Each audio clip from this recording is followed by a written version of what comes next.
Hello everyone, welcome back to my channel. हमने जो electricity वाला चैप्टर शुरू किया था उसमें मैंने इलेक्ट्रिक करंट के बारे में करवा दिया था। 10th क्लास का चैप्टर है ये इलेक्ट्रिसिटी।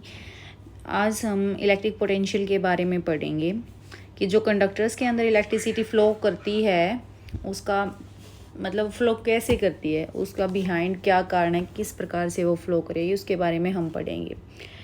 जैसे कि मतलब हमने पढ़ना यही है कि चार्जेस फ्लो करते कैसे हैं। विद्युत आवेश को प्रवाहित कराता है, कैसे कराता है, क्या है ऐसी चीज़।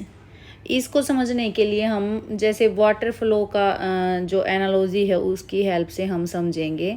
मतलब एनालॉजी का मतलब क्या होता है, कंपैरिजन में समझना किसी चीज़ को। हम पानी के बहाव की सहायता से इस कॉन्सेप्ट को समझेंगे कि जो आवेश हैं, चार्जेस हैं, वो कैसे फ़्लो करते हैं, वो हम समझेंगे जल के प्रवाह के एग्जाम्पल से।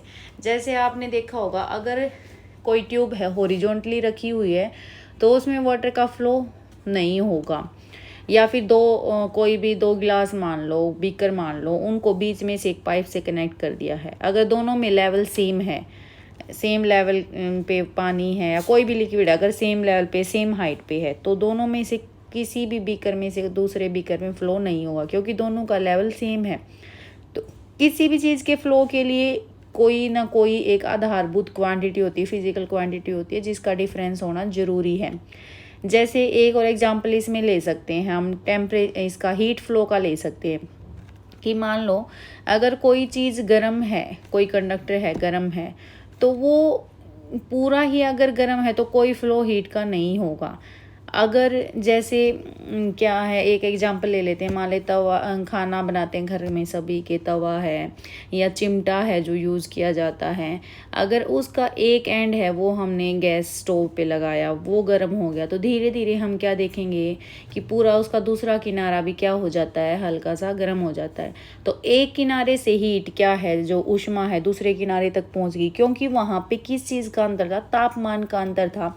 एक किनारा जिस तरफ से हमने आग में डाल रखा था वहाँ पे तापमान क्या हो गया, बहुत ज़्यादा हो गया, और दूसरा किनारा जहाँ जो आग से दूर था, अपोजिट साइड था, वहाँ पे तापमान कम था।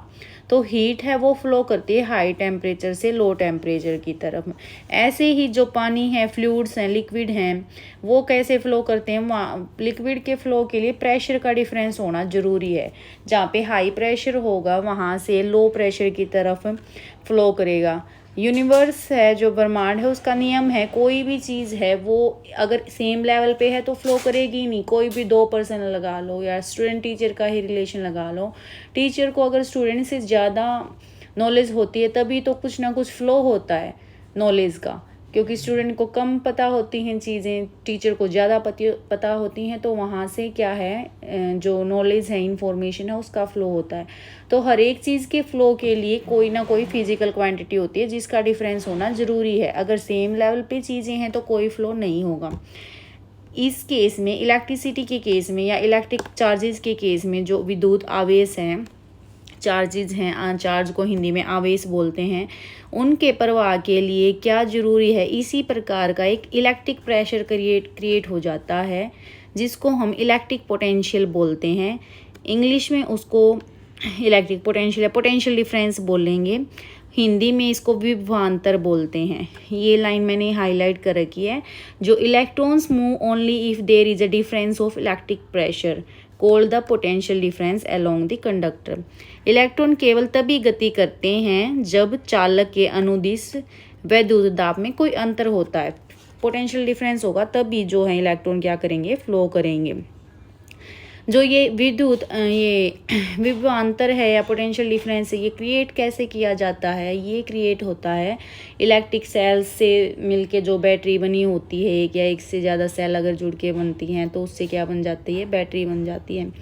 उस बैटरी में जो केमिकल एक्शन होता है, रासायनिक अभिक्रिया होती है सेल के टर्मिनलों के बीच, वो वहाँ पे विभवांतर क्रिएट कर देती है, उत्पन्न कर देती है। और जब सेल को हम किसी एलिमेंट से कनेक्ट करेंगे, सर्किट कंप्लीट करेंगे, तो चार्जेस क्या हो जाएंगे, फ्लो होना शुरू हो जाएंगे। लेकिन जो विभवांतर है, पोटेंशियल डिफरेंस है, वो यूँ नहीं है कि जब तक सर्किट कंप्लीट नहीं है, क्लोज सर्किट नहीं है, तब नहीं है। वो हमेशा ही क्रिएट होता है उसका सर्किट से कोई लेना देना नहीं है, सर्किट क्लोज हो या ओपन हो। जैसे ये मैंने डायग्राम अटैच कर रखा है, फोटो इलेक्ट्रिक सेल है। ये जो है लेफ्ट हैंड साइड पे ये जो ये वाला है, ये सेल आपने देखा होगा वो चीज़ में जो दीवार घड़ी होती है, घरों में क्लॉक होती है या रेडियो होती है, उसमें ये सेल डलती हैं। छोटे मोटे जो रिमोट होते हैं उनमें भी ये सेल डलती है, ड्राई सेल होती है ये। इसका ये ऊपर वाला टर्मिनल क्या है, ये पॉजिटिव है, नीचे वाला टर्मिनल क्या है, नेगेटिव है। देखो अंदर वाली जो रोड है वो ग्रेफाइट रोड है, ग्रेफाइट की बनी हुई है, कैथोड की तरह बिहेव करेगी वो। और जो आउटसाइड है वो है जिंक कंटेनर। जिंक कंटेनर किसकी तरह बिहेव करता है, एनोड की तरह। कैथोड क्या होता है हमारा, पॉजिटिव टर्मिनल, और एनोड क्या होगा हमारा, नेगेटिव टर्मिनल। और जो ये राइट हैंड साइड पे दिखा रखी है ये इलेक्ट्रिक सेल दिखा रखी है आपकी। इसमें भी क्या है, एक ये पॉजिटिव इलेक्ट्रोड है, ये कार्बन का है, ये वाला कार्बन इलेक्ट्रोड है, और जो नेगेटिव इलेक्ट्रोड है वो जिंक का बना हुआ है। यहाँ पे इसके अंदर यहाँ जो भी केमिकल रिएक्शन होगी उसकी वजह से इन दोनों रोड्स पे अलग अलग चार्ज डिपॉजिट हो जाएगा। और जैसे ही इसको हम यहाँ से एक वायर के साथ, यहाँ मान लो बल्ब लगा दिया है हमने, ये कनेक्ट कर देंगे, तो यहाँ से क्या है, इलेक्ट्रॉन कैसे फ्लो होंगे, नेगेटिव से पॉजिटिव की तरफ, इस तरफ इलेक्ट्रॉन फ्लो होना शुरू हो जाएंगे। और करंट की क्या की डायरेक्शन हमने कन्वेंशनली पढ़ी थी, क्या है, हमेशा से क्या मानते हैं, पॉजिटिव से नेगेटिव की तरफ। क्योंकि जब करंट के बारे में डिस्कवरी हुई, करंट के बारे में पता चला, उस समय इलेक्ट्रॉन की खोज नहीं हो रखी थी, तो यही माना जाता था कि पॉजिटिव से नेगेटिव की तरफ पॉजिटिव चार्ज फ्लो करते हैं तो करंट फ्लो करता है। बाद में इलेक्ट्रॉन की डिस्कवरी होने के बाद पता चला कि जो करंट है वो इलेक्ट्रॉन्स की फ़्लो की वजह से जनरेट होता है। तो यहाँ पे पॉजिटिव और नेगेटिव टर्मिनल हैं, जो ये ऋणात्मक और धनात्मक इनको बोलते हैं। इनके बीच में एक पे पॉजिटिव चार्जेस हो जाएंगे, एक पे नेगेटिव हो जाएंगे, जिसकी वजह से इनके बीच में कुछ ना कुछ पोटेंशियल डिफरेंस क्रिएट हो जाएगा, विभवांतर। अब सबसे पहले विभवांतर तो हमने पढ़ लिया, उससे पहले अब एक विभ होगा क्या है, पोटेंशियल होता क्या है, वो क्या है उसको हम समझ लेते हैं। पोटेंशियल क्या होता है, किसी भी एक पॉइंट का पोटेंशियल, जैसे है मैंने यहाँ एक ये छोटा सा ड्रॉ कर रखी है चीज़ समझने के लिए। जैसे ये ए पॉइंट का जो पोटेंशियल है वो हमने VA से डिनोट कर दिया, और एक ये ग्रीन कलर से जो ड्रॉ कर रखा है ये मान लिया B पॉइंट, इसका पोटेंशियल हमने VB से डिनोट कर दिया है। पोटेंशियल होता क्या है किसी भी पॉइंट का, कि इन्फिनिटी से, अनंत से किसी एक चार्ज को वहाँ तक लाने में जो कार्य किया जाता है, वर्क किया जाता है, वो उस पॉइंट का पोटेंशियल कहलाएगा। अब जो फर्स्ट जो रेड कलर से ड्रॉ कर रखी है मैंने, ये इन्फिनिटी से ए पॉइंट तक, ये जो डॉट बना रखा है ये ए पॉइंट है, यहाँ तक लाने के लिए एक यूनिट चार्ज को, एक इकाई आवेश को इन्फिनिटी से इस ए पॉइंट तक लाने के लिए जो कार्य किया गया, वो कार्य इस पॉइंट का पोटेंशियल कहलाएगा। दूसरा मैंने ग्रीन कलर से ड्रॉ कर रखा है पॉइंट, ये भी सेम वही डिफाइन करेंगे कि दूसरा पॉइंट ले लिया हमने B पॉइंट, इन्फिनिटी से, अनंत से किसी एक इकाई आवेश को B पॉइंट तक लाने के लिए जो हमें कार्य करना पड़ेगा, हमें कार्य करना मतलब सेल को जो कार्य करना पड़ेगा, वो कार्य क्या कहलाएगा, इस B पॉइंट का पोटेंशियल कहलाएगा।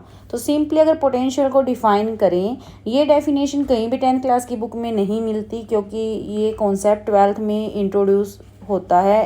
10th में सिर्फ पोटेंशियल डिफरेंस के बारे में ही बताया जाता है बुक्स में।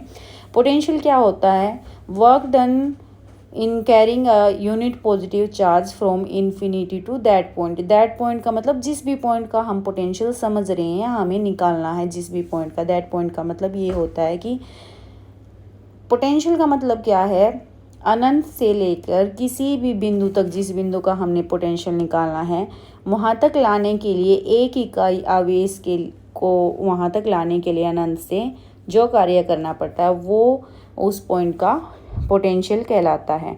अब इन दोनों पॉइंट का पोटेंशियल V और VB से डिनोट कर दिया। डिफरेंस का क्या होता है, डिफरेंस तो सिंपल शब्द है, इसका हिंदी में मीनिंग क्या, अंतर है। दो अलग अलग पॉइंट्स का हमें पोटेंशियल पता है, तो उनके बीच का डिफरेंस निकाल लेंगे, सब्ट्रैक्ट कर देंगे VA माइनस VB, तो ये क्या हो गया, पोटेंशियल डिफरेंस हो गया।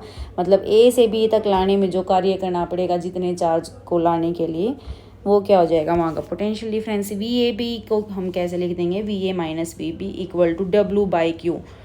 डब्लू यहाँ पे क्या है, जो क्यू चार्ज को ए पॉइंट से बी तक लाने में जो कार्य हुआ वो है डब्लू वर्क। तो वी का सिंपली पोटेंशियल डिफरेंस का भी फॉर्मूला, पोटेंशियल का फॉर्मूला ये यूज़ करते हैं डब्लू बाई क्यू। वी यहाँ पोटेंशियल डिफरेंस की सिंबल है और डब्लू वर्क की किया गया कार्य, क्यू क्या है, आवेश है। इसकी एसआई यूनिट क्या है ये याद रखनी है आपने, वोल्ट। वोल्ट में इसको मेज़र किया जाता है। ये एक साइंटिस्ट फिजिसिस्ट था इटालियन, एलेसेंड्रो वोल्टा, इसके नाम पे इसकी इकाई रखी गई है, एसआई यूनिट रखी गई है वोल्ट। एक वोल्ट को अगर डिफाइन करना आ जाए, ये सेम वैसे ही है जैसे हमने एक एम्पियर को डिफाइन किया था। 1 वोल्ट क्या है कि अगर 1 कूलम चार्ज को लाने के लिए 1 जूल वर्क किया जाए तो क्या कहलाएगा, उस पॉइंट का पोटेंशियल क्या कहलाएगा कि 1 वोल्ट पोटेंशियल है।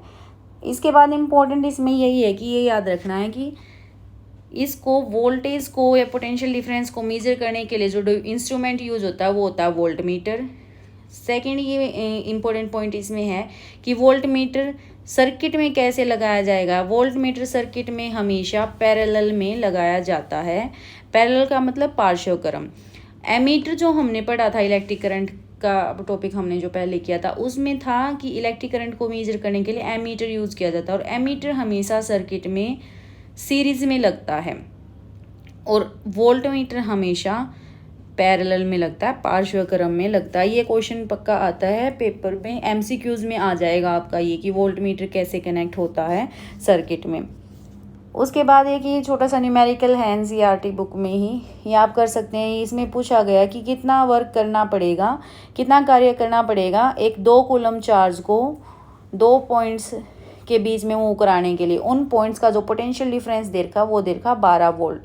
तो इसको आपने कैलकुलेट करके बताना है, क्योंकि फॉर्मूला ये ऊपर दे ही रखा है, V equal to W by Q. Voltage आप यहाँ पे वी दे रखी है, क्यू दे रखा है, डब्ल्यू आपने निकालना। ओरली भी इस क्वेश्चन को कर सकते हो, इसका आंसर कमेंट बॉक्स में आप करके बताओगे मुझे।